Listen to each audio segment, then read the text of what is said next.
E aí, pessoal, beleza? Tudo bem? Sejam bem-vindos, vão entrando aí, que hoje a gente vai ter a nossa live, que eu tô falando há já um bom tempo, a nossa live sobre democracia, tá? Tá bem interessante. Eu tô com um material bem legal aqui para vocês, esperando vocês entrarem. Se você tá me vendo ao vivo, excelente. Se você tá me vendo gravado no Facebook ou no YouTube, você pode mandar seus comentários aqui embaixo, ó, e que eu te respondo, tá? Sou eu mesmo que respondo. E fique prestando atenção nessa live, porque no final dela eu tenho algumas curiosidades, algumas coisas interessantes, algumas coisas muito legais para passar para vocês, tá bom? Então vão entrando aí, enquanto eu vou abrir uma tela interessante aqui para poder começar a falar com vocês sobre coisas bem legais, tá? Cadê? Deixa eu abrir aqui. Vamos fazer a transmissão também pelo Facebook, né? Vamos fazer a transmissão também pelo Facebook, estou entrando aqui. Sejam bem-vindos, Mari Alexandre.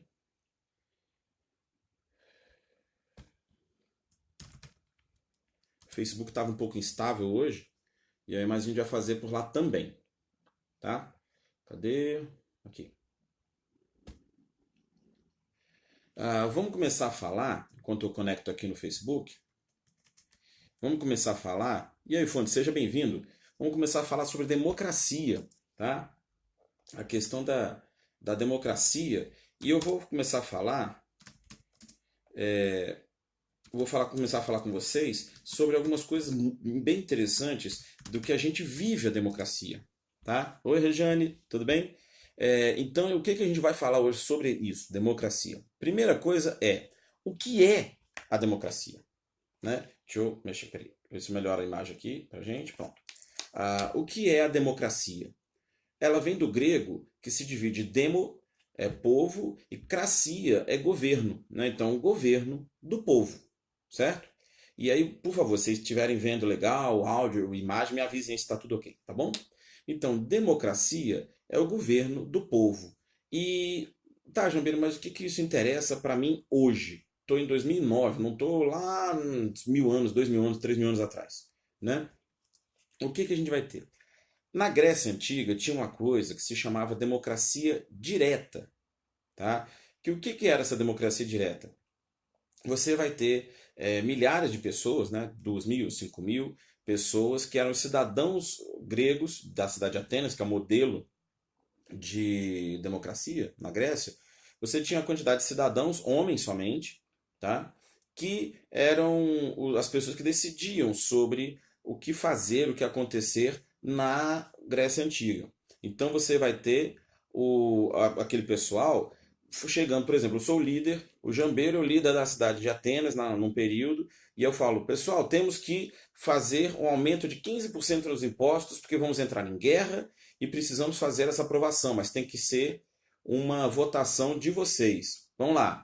Quem aceita que tem aumento de 15% de impostos, levante a mão. Aí a maioria levantaria a mão, era no olho mesmo assim, e aí você tinha a confirmação de que aquilo foi aprovado. Quem não levantasse a mão é que estava contra a proposta. Se a maioria não levantasse a mão, está reprovada a ideia, né? Mas aí quando pode dar um empate, aí seria uma contagem nominal, né? Você contando um por um. Imagina o trabalho que ia dar. Mas assim, isso é a chamada democracia direta, né? E aí a gente tem a chamada democracia indireta nos dias de hoje, é o padrão. Em países como o Brasil, em que você tem república é, presidencialista, né, que o presidente é chefe de Estado e governo. Você também tem, por exemplo, em Portugal, e na França, em que você tem presidente e parlamento, então é uma república parlamentarista. Tá? E como é que funciona essa democracia indireta? Sejam bem-vindos, vocês estão entrando agora, Daniel, Gabriel, João, sejam bem-vindos. Então, assim, o que é a democracia indireta? É quando você tem as pessoas, os eleitores, né, a população, escolhendo representantes, e esses representantes vão votar e vão discutir coisas do nosso interesse, pelo menos na teoria, né? Então, por exemplo, nas últimas eleições, ano passado, nós somos 200 e poucos milhões de habitantes, vamos arredondar para baixo, 100 milhões, foram mais de 100 milhões de eleitores, mas vamos arredondar para baixo, 100 milhões. Tá? Então é impossível você pegar 100 milhões de pessoas espalhadas em mais de 5.500 cidades e querer que essas pessoas decidam sobre tudo. O país ia parar. Não ia funcionar. Concorda?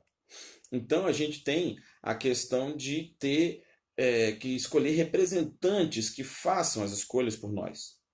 Né? Você vai escolher pessoas que essas pessoas, de acordo com a sua vontade, de acordo com o seu interesse, vão, com o seu eleitor, tá? Seu interesse, vão escolher e decidir as coisas por nós. Né? E aí, no Brasil, com a nossa realidade, a gente tem os deputados federais e os senadores federais. Tá? E como que funciona a escolha deles?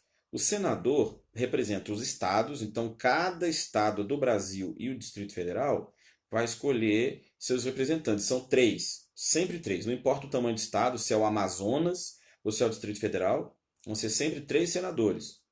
27 unidades da federação, né? 26 estados mais o DF, dá 27 unidades vezes 3 senadores, 81. Então o Senado tem 81 senadores. Já a Câmara dos Deputados é uma votação chamada de proporcional. Tá?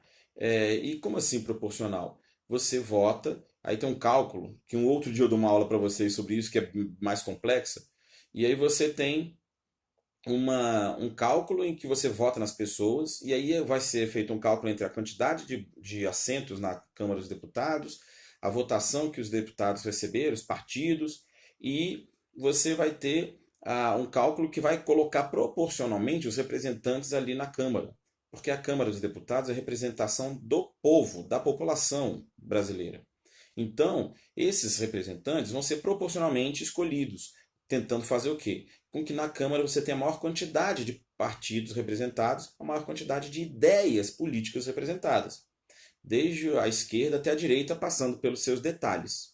Né? Sejam bem-vindos, Giga. Renato, tudo bem? Como é que você está, meu querido?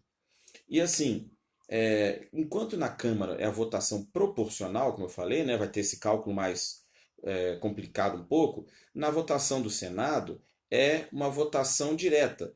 Quem recebe mais votos está eleito, do mesmo jeito que uma eleição presidencial, tá? Ou para governador, certo? Bem, então, só revisando: Senado, representante de estados, 3 representantes, não importa o tamanho do estado. Você vai ter a Câmara como proporcional, e aí varia a quantidade de representantes. O mínimo são 8 representantes. Então, o Distrito Federal, desse tamanhozinho, vai ter 8 representantes, e de acordo com a população dos estados, isso vai aumentando. São Paulo é o estado que mais tem gente na Câmara hoje em dia. São Paulo elege 70 deputados. Entendeu? 70 aqui, ó. Deixa eu ver como é que fica para vocês aqui, ó. 70, ó. 70 deputados. É muita gente, tá? Porque é o estado mais populoso do país. Jambeiro, mas e Amazonas, por exemplo? Não é pelo tamanho do estado, tá? É pela quantidade de habitantes, certo? Então você vai ter essa variação. DF tem poucos representantes, São Paulo é o outro extremo com 70. Tá bom? Não importa assim, o tamanho do estado, sim a quantidade de pessoas que vivem naquele estado. Bem, se vocês tiverem dúvida, podem ir mandando perguntas, beleza? Comentários, que vocês acharem que deve mandar aí, pode mandar. E assim, e para que a gente fala sobre democracia? Por que eu estou trazendo essa ideia de falar sobre democracia? Porque eu entendo que é muito, muito, muito importante a gente saber sobre isso, a gente entender isso. Porque vivemos em uma democracia, tem aproximadamente 30, quer dizer, tem 40 anos esse ano que aconteceu a lei da anistia, em que perseguidos políticos puderam voltar ao Brasil ou não ser mais procurados, etc., na ditadura militar. E em 85, há 34 anos, acabou a ditadura militar. Então a gente tem 34 anos de democracia no Brasil, né? E é importante se entender isso, porque pessoas da minha faixa etária compreendem, mas os jovens que são meus alunos hoje em escola, que têm 12, 14, 16 anos, não têm muita ideia do que foi isso, ficar sem a questão do direito ao voto. Né? As pessoas mais velhas do que eu, acima de 40, 50 anos, vão lembrar disso, de ficar sem o direito do voto. Então é importante que você tenha consciência do que é o voto, do que é a democracia, e a democracia vai muito além do voto, tá?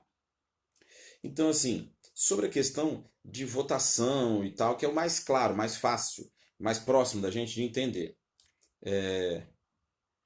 Sim, sim, Renato, ótimo. Como professor de história, é interessante lembrar as formas de governo que tivemos e como influenciou a nossa jovem democracia. Com certeza, nós já tivemos, desde a família real vindo para cá, né? Foi monarquia, em que nós tivemos também votação, só que era um outro sistema de votação, o voto aberto.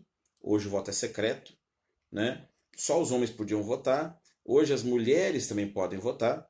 Desde 1932, no começo daquela longa era Vargas, né, em 32 as mulheres passaram a ter direito à votação também, de votarem e serem votadas. Tá? Mas desde a independência do Brasil e até 1932, só os homens. Até o final do Império, tinha o voto censitário, a pessoa tinha que ter uma faixa de renda para poder votar. Né? Se fosse abaixo dessa faixa de renda, mesmo sendo homem, não podia. Os analfabetos também não podiam votar na época do Império. E isso veio evoluindo, essa questão dos direitos vieram evoluindo. O... Quando você tem a mulher podendo votar, você já não tem mais a questão de. Há um bom tempo você não tem mais a questão do voto censitário. Quando o Brasil se torna uma república, acaba o voto censitário e você passa a ter o voto universal. Todos os homens podem votar, não tem questão de renda específica, né? E em 32 as mulheres passam a ter esse direito, certo? E daqui a um pouquinho eu vou falar da diferença entre a questão do parlamentarismo e do republicanismo presidencialista que é o nosso, tá? Bem, tirei sua dúvida aí, Renato? Então, assim, como a questão do exercício do voto, né? Como é que a gente pode exercer o voto? A partir dos 16 anos e até os 18, né, 16 e 17, o voto é facultativo, tá? O voto é assim, se o jovem for ou não for votar, não vai ter problema nenhum para ele. E também o idoso acima de 70 anos. Não é obrigado também a votar, vota se quiser, né? E também não é punido legalmente por isso. Já entre os 18 e os 70 é obrigatório o voto. Se a pessoa não exerce o direito, né, direito barra dever, porque você é obrigado a votar, você tem certas penalidades. Você não consegue estar quite com as suas obrigações civis e eleitorais, você não tem dificuldades para poder se abrir uma conta em banco público, ou que tenha participação do governo. Você não consegue se matricular em universidades federais. Você tem uma série de dificuldades na sua vida cotidiana. Então a pessoa vai fazer a votação, participar da votação, né? É obrigatório entre os 18 e 70 anos, certo? E aí a gente tem a questão também de como evoluiu esse processo eleitoral. Lá do Império, começo da República, tinha o que a gente fala de voto de cabresto. O que era esse voto de cabresto?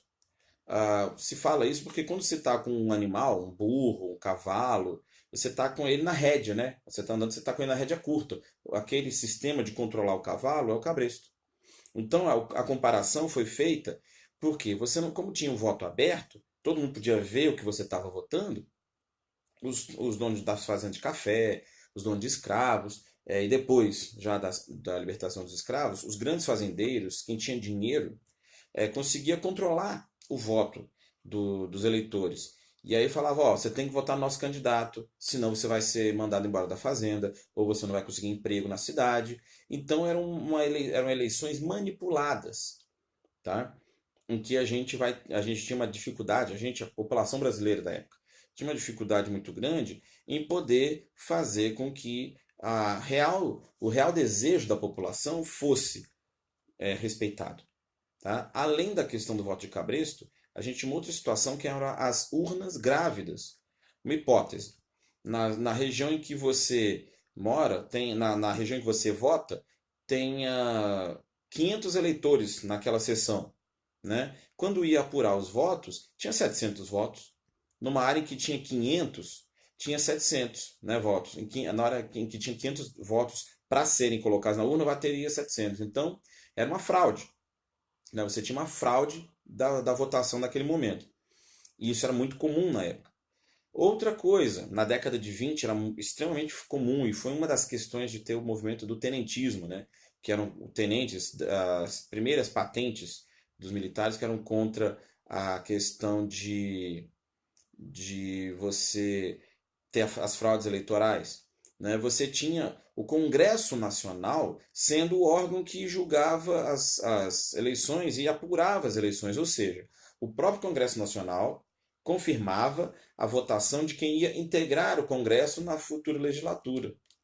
Aí então você tinha a seguinte situação: pessoas que queriam manter a situação status quo, as pessoas que queriam manter essa situação não aceitariam que a oposição entrasse. Então você, quando tinha, era uma quantidade reduzidíssima, uma porcentagem muito pequena de oposição, porque as pessoas, os integrantes das comissões de apuração do Congresso inventavam mil desculpas, mil histórias para poder fazer com que você tivesse a impugnação dessas chapas.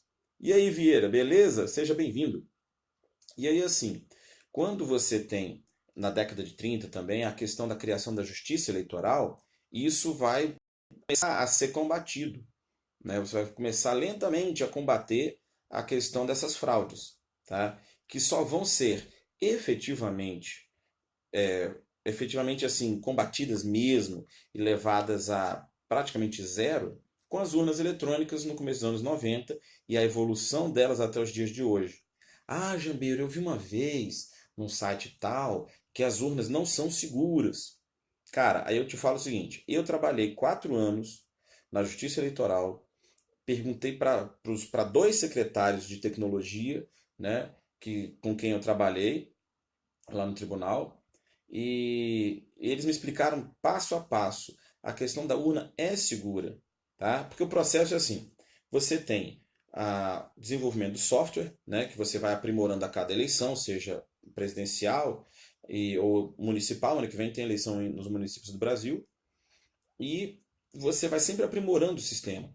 E aí o que acontece? Chega um período antes das eleições que é um período limite, 150 dias antes da eleição, o sistema de registro de títulos é travado, ou seja, ninguém mais pode mudar o título da cidade A para B ou ser incluído eleitor, justamente para você ter tempo, esses 150 dias, ter tempo de averiguar se realmente os títulos que estão ali ainda estão válidos, as pessoas não morreram e alguém vai votar por elas, e fazer uma série de checagens para conseguir trazer a informação correta, que seja mais justo possível, mais fiel à realidade, a questão do desejo do eleitor. O segundo ponto que a gente tem é quando a urna eletrônica ela passa por uma série de checagens, são convidados especialistas de universidades, são convidados analistas independentes e tal, uma série de situações, e descobrem muitas vezes falhas. E eles estão num ambiente controlado dentro do tribunal. Né? E aí eles descobrem falhas. Essas falhas são relatadas. Olha, na linha X de comando tal da programação Y, nós encontramos tal falha que permite que faça isso, isso, isso, isso, isso. Esses relatórios são informados para o tribunal faz os ajustes e aí vem uma nova rodada de análises e testes. Vão fazer hard attack mesmo, para tentar quebrar os firewalls e as barreiras que existem no sistema da urna. Não conseguem? Ótimo, beleza, então está aprovado. Não, conseguimos fazer nova quebra. Então eles fazem um novo relatório e isso é informado para a Secretaria de Tecnologia, eles vão atualizando e tal, para conseguir fazer o sistema funcionar perfeitamente, para evitar a questão de você ter a fraude. Né? E aí você tem o dia da eleição em si. Jambeiro, aconteceu, deu ir votar e a urna eletrônica deu pau. Pegaram a urna de papel. Isso dá problema, não dá? Cara, é uma urna, é um caso em 1 milhão, são pouquíssimos votos que tem, né, nessa situação, e eles depois são apurados, sim, eles são colocados na questão da relação também, né, de votos. E se acontece de você ter mais votos do que a quantidade de eleitores que estão naquela urna, né, naquela sessão, você vai ter ou a impugnação da urna toda, ou a impugnação de alguns votos excedentes. E aí isso vai ser um processo judicial eleitoral que vai andar, vai ter que ter prova e contraprova, certo? Oi, Ana, seja bem-vinda. E aí, então, a gente vai ter esse processo, tá? E na hora que você acaba a eleição e começa a ter a transmissão de dados, quem acompanhou ano passado, a TSE divulgou até um aplicativo, né, que você podia ver no celular, no computador e tal, que você tinha a quantidade de votos a cada minuto sendo apurada, sendo transmitida, né? A votação só começou às 7 horas horário de Brasília, porque no Acre ainda tinha 7 ou 8 horas, não lembro. Porque no Acre ainda estava tendo eleição, né? A gente tinha, se eu não me engano, a gente já estava no horário de verão. Então você tinha umas horas de diferença. E mesmo que não tivesse no horário de verão, são 2 horas de diferença em relação a Brasília, né? 2, 3 horas, que é muito longe. Então, só quando acabou a eleição no Acre, no fuso horário do Acre, que podia começar a apuração no resto do Brasil.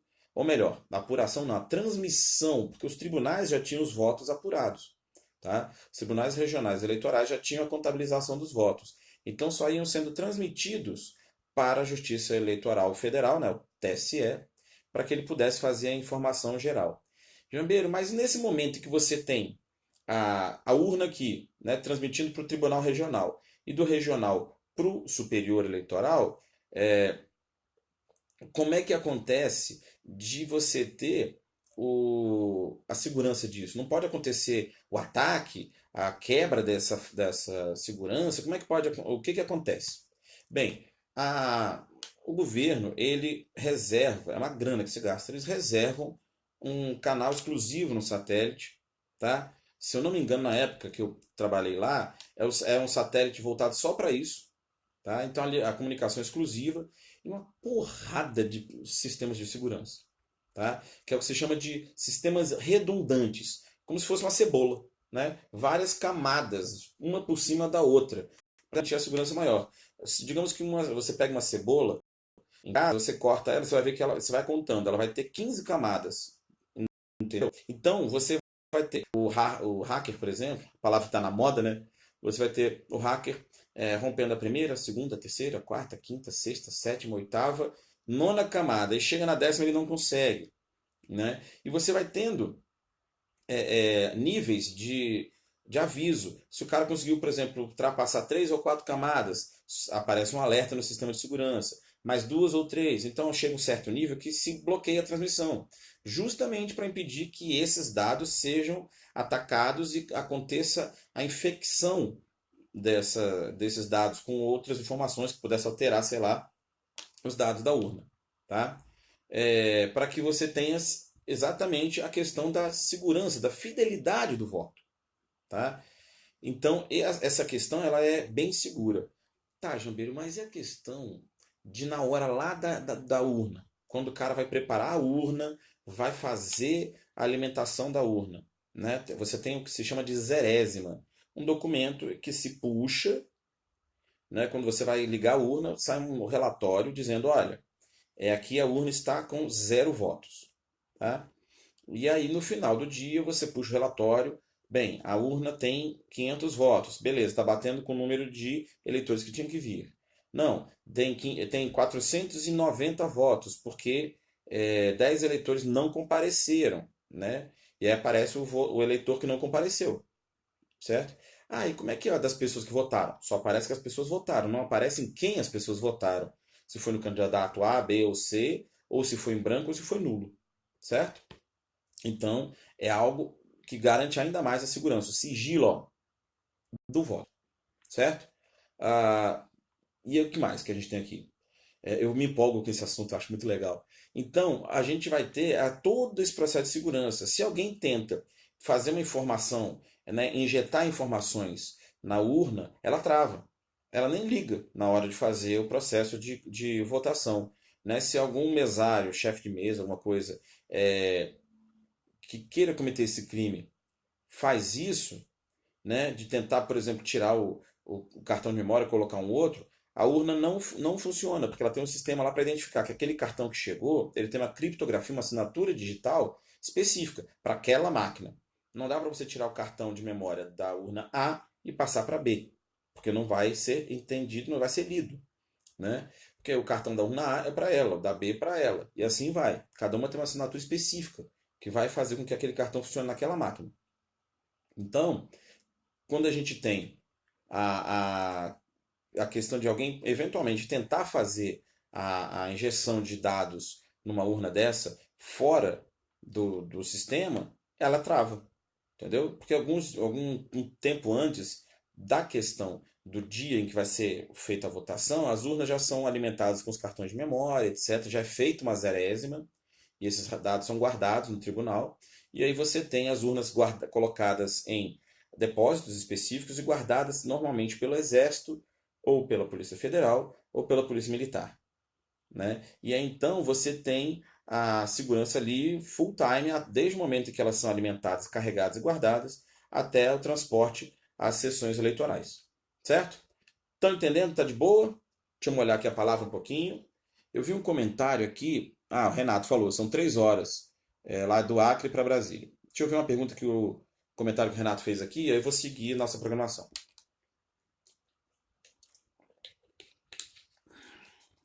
Renato falando que é obrigado, não, peraí. Favorável à obrigatoriedade do voto. Se for facultativo, apenas engajados irão votar. E os políticos não terão a mínima intenção de incentivar o voto. É um raciocínio. Eu já penso ao contrário.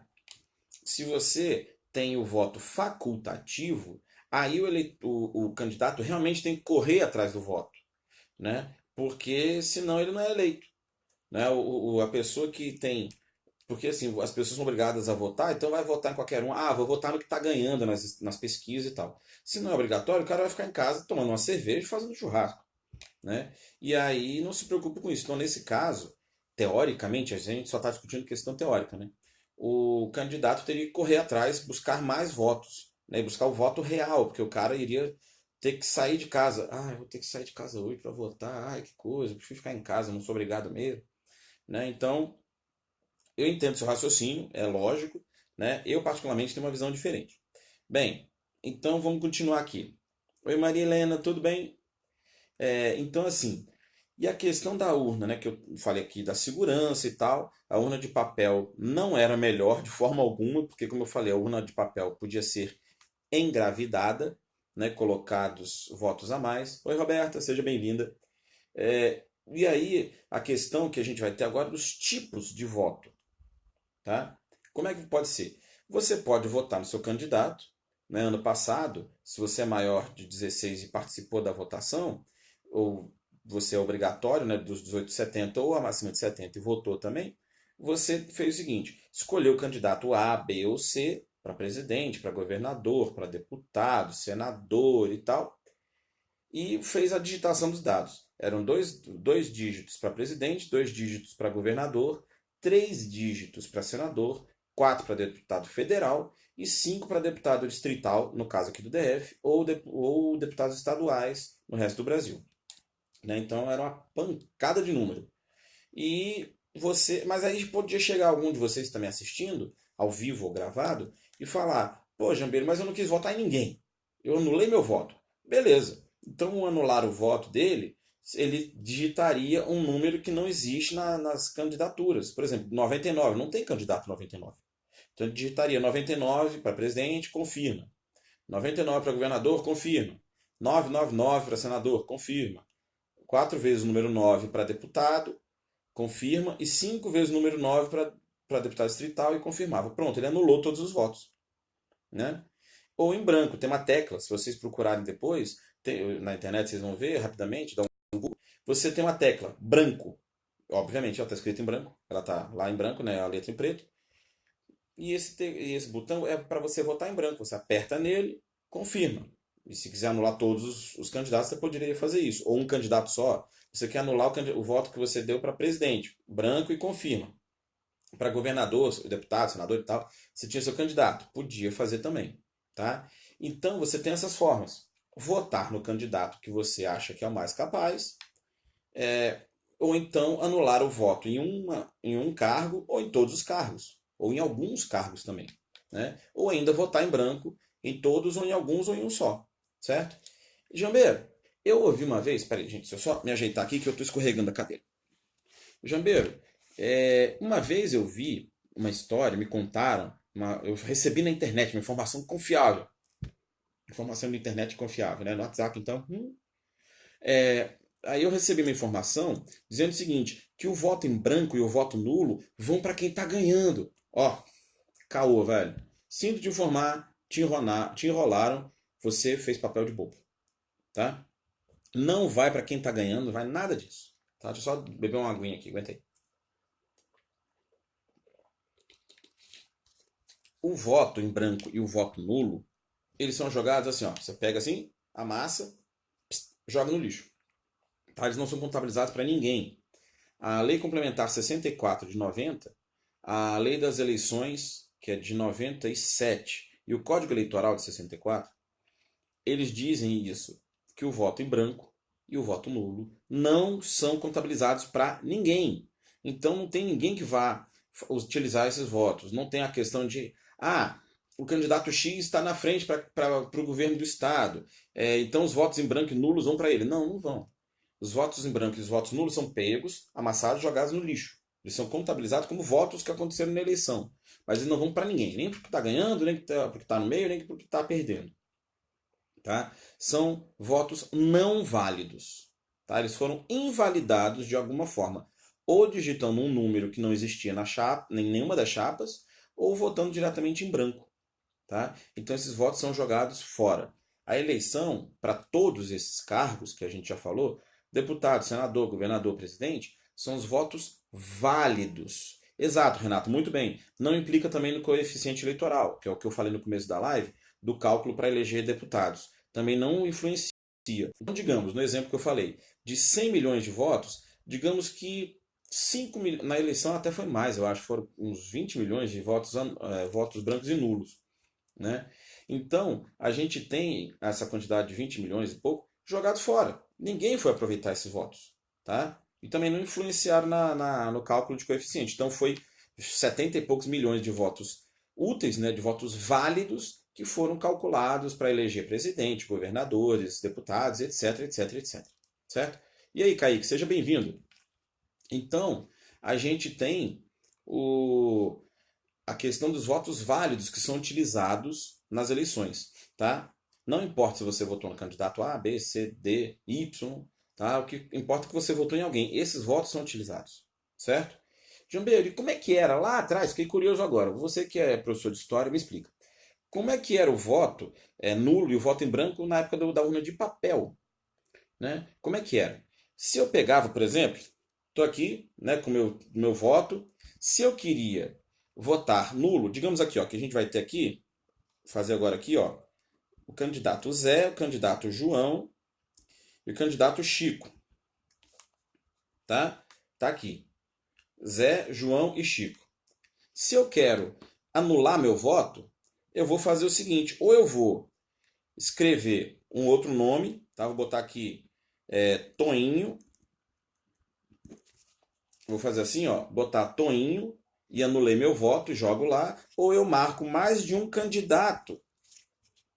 Aqui, ó, ou eu marco mais de um candidato na cédula. Pronto, anulei meu voto, na época do voto de papel. Né? Ou escrevo um outro nome, ou marco assim, ou ainda eu posso fazer isso daqui, ó. Eu podia fazer isso. Rabiscar o voto todo.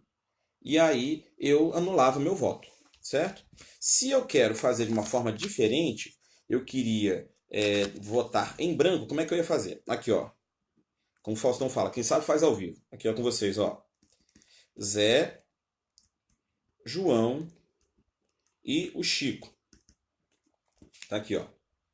Se eu queria votar em branco, era só pegar esse voto e colocar na urna do jeito que estava. Assim, ó. Aqui, ó.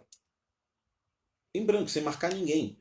E aí então ia lá. Então a forma de você votar nulo era essa. Escrevia o nome da pessoa, de uma outra pessoa, ou marcava mais de um voto, já tinha anulado, né? Que no caso dos três, eu podia marcar dois, já estava nulo. Marcando o terceiro aqui também estava nulo. Ou rabiscando, fazendo um desenho de um unicórnio, sei lá, o desenho do dragão lá da Caverna do Dragão, qualquer coisa. Botando o nome, o hino do Flamengo, o escudo do Botafogo, né, o nome do técnico do Corinthians, sei lá, estava no lado do voto. Ou então votando em branco, do jeito que estava aqui, jogar na urna desse jeito. Certo? Então, era assim que se fazia na época do voto de papel. Hoje em dia, como eu falei, digitou números que não existem nas chapas, você anula o voto. Apertou o botão branco, confirma, votou em branco. Beleza? Entenderam? Dúvida?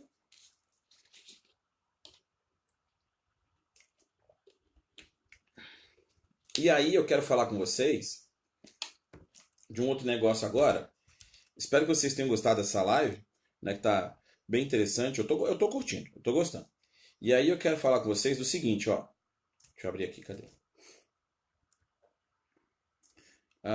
Cadê? Alguns de vocês sabem, né? Alguns de vocês sabem, seja você me vendo ao vivo ou vendo gravado. Renato, é da antiga, né? Votou em papel. Eu sempre votei no digital, já na urna.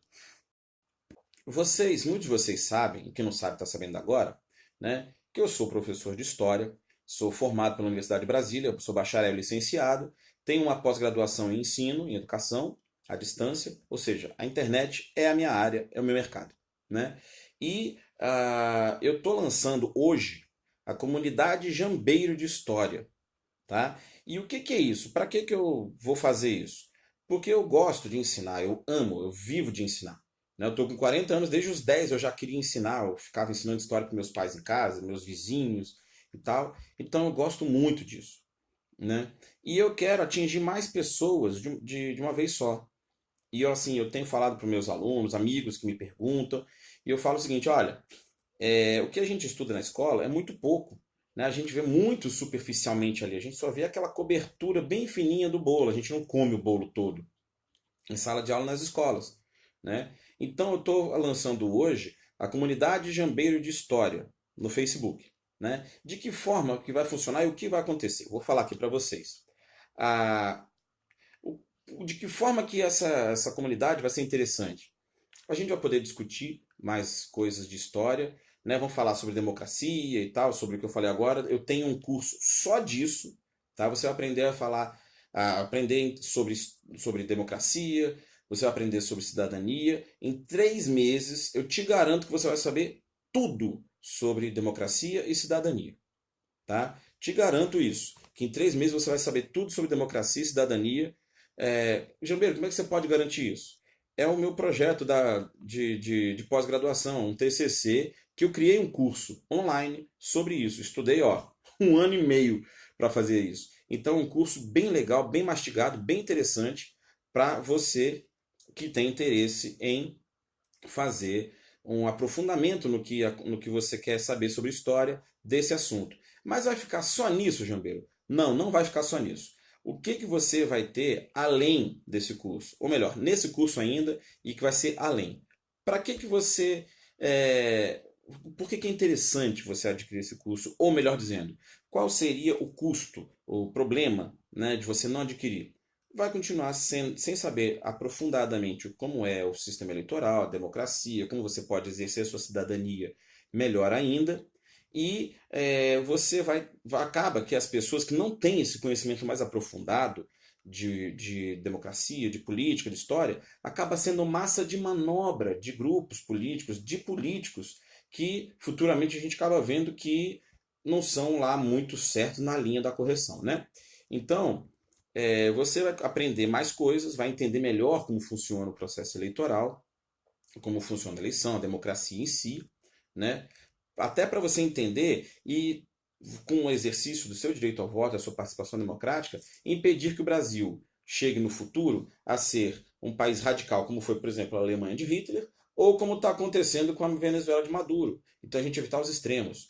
Você consegue também com isso, com esse curso que eu vou te ensinar, em 3 meses você saber tudo de democracia e cidadania, você vai ter consciência, poder passar isso para frente. Olha que legal, ensinar as outras pessoas também, em uma conversa em família e tal, ou na sua escola, sobre isso, para que as pessoas entendam como funciona esse processo democrático, né? Você vai conseguir ler o mundo de hoje de uma forma muito mais intensa, muito mais correta, muito mais capaz, né? Não ler o mundo de hoje como uma criança, mas você conseguir ler como uma pessoa com experiência, né? Eu vou passar a minha experiência de mais de 20 anos de história universitária e profissional, e desde os 10 anos de idade estudando história por prazer, então são 30 anos de leituras de história que eu vou disponibilizar para você nesse curso. Além disso, tá? Além disso, você vai ter o quê? Aqui, ó, deixa eu te mostrar. Você vai ter aulas exclusivas comigo, além dessas lives que eu faço toda semana, vão ter aulas exclusivas comigo. Só quem for da comunidade que vai ter acesso a essas lives, tá? Que vão ser fechadas, vão ser aulas exclusivas, tá? Para o pessoal que estiver na comunidade. Você tem que ter o perfil no Facebook, só isso, né? Para eu poder te colocar lá. Nayaner. Obrigado. Aí, ó, acompanha até o final que não é só o curso, não, tem mais coisa ainda. Tem bastante coisa a mais do que só esse curso, tá? Esse curso é só uma parte do banquete. Então, o que a gente vai ter? Você se torna membro da comunidade Jambeiro de História, né? É por um ano, tá? É um período de um ano que você vai ter acesso full à comunidade, tá? E são vídeos que a gente vai ter hospedados também, de forma que não aconteça compartilhamento para fora, porque senão qual é a vantagem de você entrar na comunidade se esse vídeo vai estar rolando no mundo, né? Então, é só pra gente. Ah, e aí, assim, além dessas aulas, né, da comunidade, das aulas online, eu vou disponibilizar PDFs, que eu tenho vários aqui, e eu vou escrevendo toda semana alguma coisa, arquivos em PDF para a gente poder estudar, entender. Esses arquivos você pode salvar no Google Livros, você pode jogar no seu Kindle, você pode fazer o que você quiser com ele, tá? Além disso, quando acabar esses 3 meses em que você vai saber sobre democracia e cidadania, tudo que eu te garanto, né, após esses 3 meses, que a gente vai ter aulas semanais, tá? Toda segunda-feira à noite, a gente vai ter também aulas quinzenais de assuntos que eu vou colocar na comunidade. Galera, vocês querem ter aulas sobre o quê? E aí, uma votação, a maioria vai escolher os assuntos e a gente vai trabalhar esses assuntos em aulas aprofundadas, dando indicação de filmes. Eu gosto muito de trabalhar com filmes e com imagens, então preparem-se para assistir bastante coisa. Netflix, no Now, nessas várias TVs, né? Tudo é não sei o que, Play, né? HBO Play, não sei o que, Telecine Play. Vai ter nisso, indicar esses filmes que estão disponíveis nesses aplicativos também. Tá? No YouTube. Então trabalha com muito vídeo, muito filme, tá? Contextualizar bastante essas situações. Também muitas imagens, eu gosto de trabalhar também bastante com imagem, né? Indicar alguns livros que vocês tenham interesse para ler. Além disso, tá? Então a gente já falou da comunidade, vocês aprenderem tudo de cidadania e democracia. Além disso, você vai ter quinzenalmente, depois do curso de democracia, a gente vai ter quinzenalmente lives falando sobre assuntos que a comunidade vai escolher, tá? Sobre história, eu vou falar com vocês, história, política, a gente dando até uma chegada em economia, tá? Em educação. Além disso, eu vou ter um grupo exclusivo no Telegram, tá? E que a gente vai poder falar sobre as coisas. Eu vou mandar para vocês sempre dicas, né? Um assunto interessante, um comentário sobre uma notícia importante, dicas de estudo, dicas sobre história, como interpretar algum assunto X ou Y, tá? Jambeiro, e por que não no WhatsApp? Porque no Telegram você consegue ter milhares de pessoas, né? E não é nem pela questão da quantidade, mas porque às vezes você quer estar num grupo desse, mas não quer colocar o seu telefone disponível para os outros, né? Então, para garantir a sua privacidade, né, eu vou estar com esse grupo no Telegram, né? E dependendo de como ele andar, futuramente a gente pode criar um no WhatsApp também, certo? Mas isso tudo é negociável, tá? O WhatsApp, Telegram, a gente pode ver depois. É, Além disso, tá? Então a gente já tem o curso de 3 meses de democracia e cidadania, a gente já tem as aulas quinzenais de temas que serão escolhidos na comunidade. A gente tem essa lista de transmissão, né, no Instagram, desculpa, no Telegram e no WhatsApp, ou no WhatsApp, né? E também eu vou disponibilizar para vocês um e-book que eu já tenho aqui, sobre como estudar melhor, seja você jovem, seja você adulto, dicas de estudo que eu dou sobre como estudar melhor, né? Questão de postura, de ambiente, de luz, de som, né? De pausas inter-estudo, né, da questão das inteligências múltiplas que a gente tem. Todos nós temos inteligências variadas. Tá? Você pode falar, eu detesto matemática, amo história. Você tem a questão da inteligência linguística mais desenvolvida, outros da lógica matemática. O Cristiano Ronaldo, a Marta, da nossa seleção feminina, o Messi, eles têm a inteligência de coordenação motora muito mais desenvolvido que qualquer um, né? Então, eu vou tentar trazer isso também no e-book, né? Então, são várias coisas. Olha o que a gente tem. A comunidade, né? Com 3 meses de curso de democracia para saber de tudo, né? Sobre democracia e cidadania. Vão aprofundar em legislação, em história, nos teóricos e tudo mais. Na questão da urna, que eu falei hoje nessa aula também, das eleições, etc. Vamos ter a comunidade que depois, né, do curso, vamos ter na comunidade aulas quinzenais para falar sobre temas que o grupo escolher, né?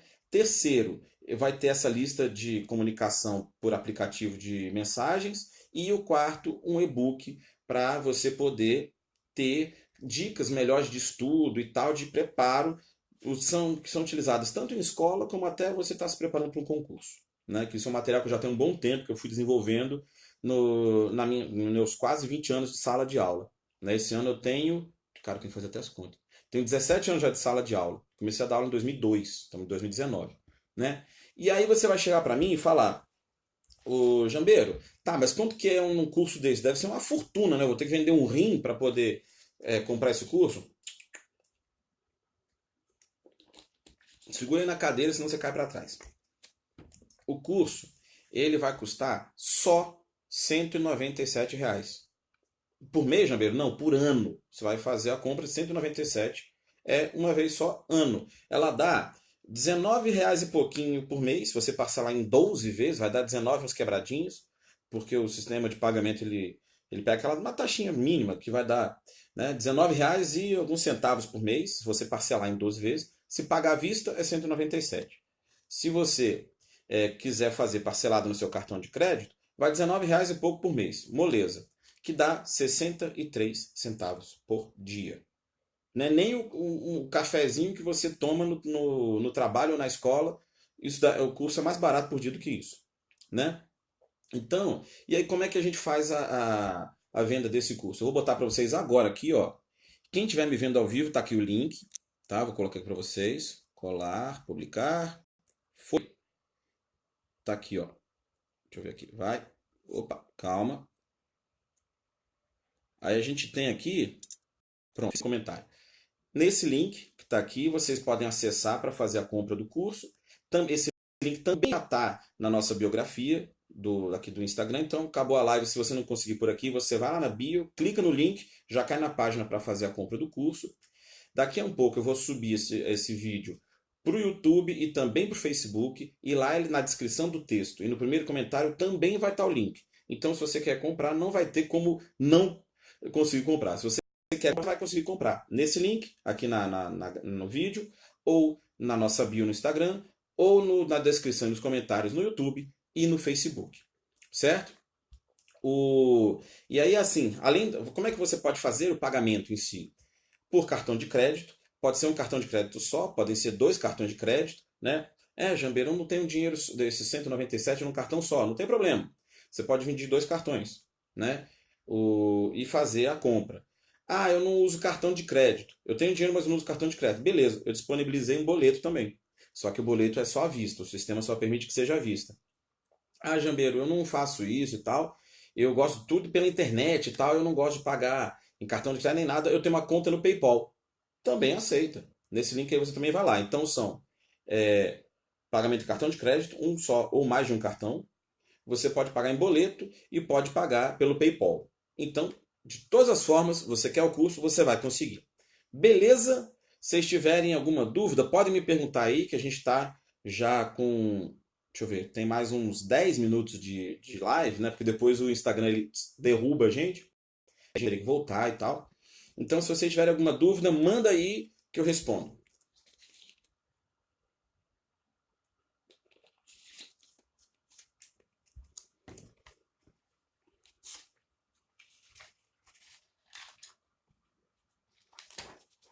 Vocês podem até me perguntar, Jambeiro, eu não sei se eu vou comprar e tal. Cara, você vai ficar na dificuldade que eu falei antes. Você vai deixar de aprender muita coisa.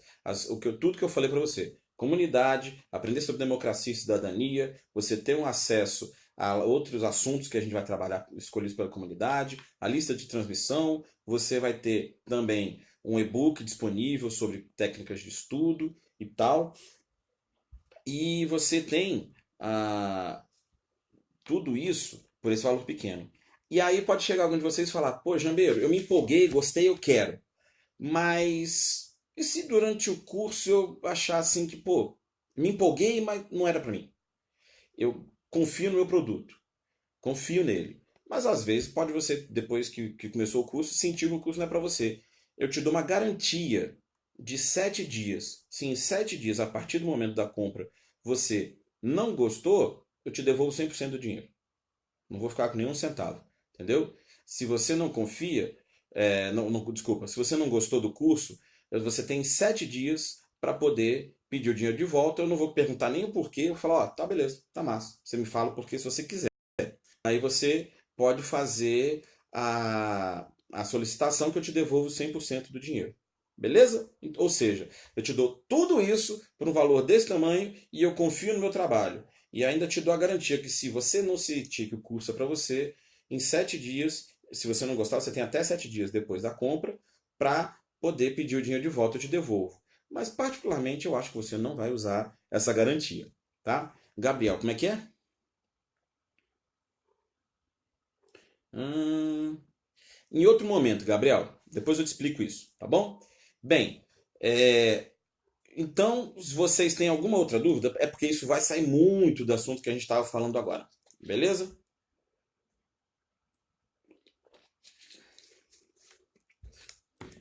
Se vocês não têm mais nenhum questionamento, um comentário, eu vou ficando por aqui. Ah, importantíssimo! Esse link vai estar disponível de hoje, quinta-feira, até a próxima quarta, às 23 horas, tá? Estamos falando hoje, dia 13 de junho, tá? Então vai ficar aberto, esse link vai ficar disponível até a próxima quarta-feira, não, desculpa, até a próxima quinta-feira, dia 20, tá? De hoje, dia 13, tá? De junho, até o dia 20 de junho, às 23 horas. Esse link vai ficar disponível. Depois, esse link vai expirar, tá? Então, se você quiser adquirir o nosso curso, ele vai ficar disponível, esse link para compra, de hoje, tá? Dia 13 de junho, até o dia 20 de junho, 23 horas. Beleza? E aí, quando você fizer a compra e tal, não sei o que, me manda uma mensagem, pode ser no direct aqui do Instagram, tá? Falando, ó, fiz a compra e tal. Aí você me manda pode ser até um print do comprovante do pagamento, o seu link do Facebook, que eu já te incluo na comunidade. Beleza? Tiverem dúvidas, podem mandar no direct aqui do Instagram, que eu respondo vocês, tá bom? Fiquem com Deus. Um beijo. Como o Jô Soares fala, né? Beijo do gordo. Tchau pra vocês. Fiquem com Deus. Até mais. Tchau, tchau.